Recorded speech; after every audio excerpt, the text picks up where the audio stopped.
Start. देश में हवाई सफ़र को सुलभ एवं किफ़ायती बनाने के लिए विमान सेवाओं के विस्तार को प्राथमिकता दी जा रही है।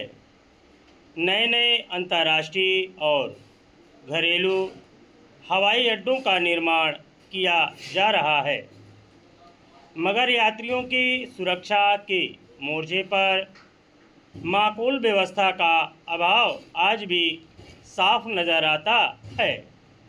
तकनीकी खराबी, प्रशिक्षित कर्मियों की कमी, मौसम की अप्रत्याशित चुनौतियां और सतर्कता की गंभीरता को नज़रअंदाज किए जाने से होने वाली मानवीय चूक का ही नतीजा है कि विमान हादसों का सिलसिला थम नहीं रहा है।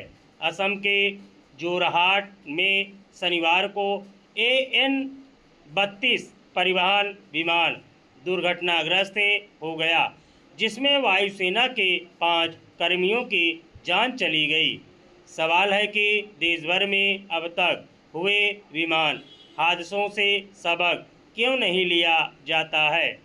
कोई एक ही तरह की खामी बार बार हादसों का कारण कैसे बन रही है।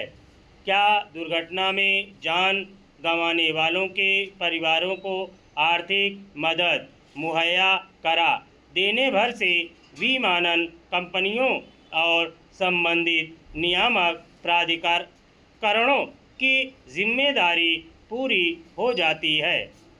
भविष्य में इस तरह के हादसों पर रोक लगाने और विमान यात्रियों की सुरक्षा सुनिश्चित करने का दायित्व आखिर किसका है, इसमें दो राय नहीं कि हाल के वर्षों में हवाई यात्रा की सुविधा को विस्तार देने के लिए उड़ानों की संख्या में बढ़ोतरी की गई है, मगर इसी अनुपात में पायलटों और अन्य प्रशिक्षित कर्मियों की तैनाती नहीं हो पाई है।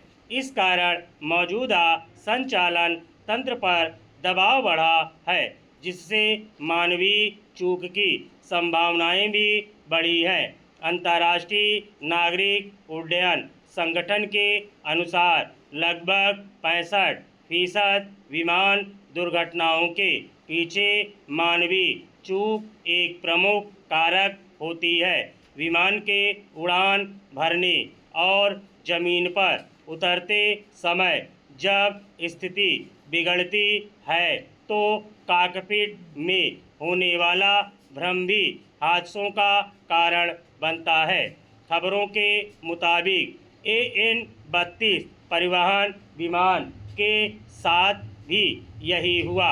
हवाई अड्डे पर उतरते समय विमान का नियंत्रण बिगड़ गया और वह रनवे से फिसलकर 2 हिस्सों में टूट गया, जिससे उसमें आग लग गई। इसके अलावा हिमालयी क्षेत्रों में मौसम और भौगोलिक बनावट भी उड़ान संचालन के लिए बेहद जोखिम भरी होती है।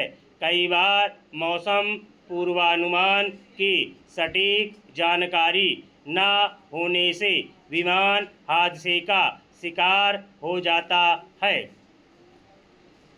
यह सवाल भी महत्वपूर्ण है कि क्या किसी विमान दुर्घटना के कारणों का गहराई से विश्लेषण कर संचालन व्यवस्था में सुरक्षात्मक उपायों को प्राथमिकता के आधार पर शामिल किया जाता है। हालांकि हादसों की जांच और विश्लेषण की प्रक्रिया में समूचे तंत्र की गंभीरता का अंदाजा इस बात से लगाया जा सकता है कि कई विमान दुर्घटनाओं की जांच रिपोर्ट तो सार्वजनिक ही नहीं की जाती है। अगर हादसा बड़ा हो तो उसकी जांच पूरी होने में लंबा वक्त लग जाता है और फिर उसे ठंडे बस्ते में डाल दिया जाता है।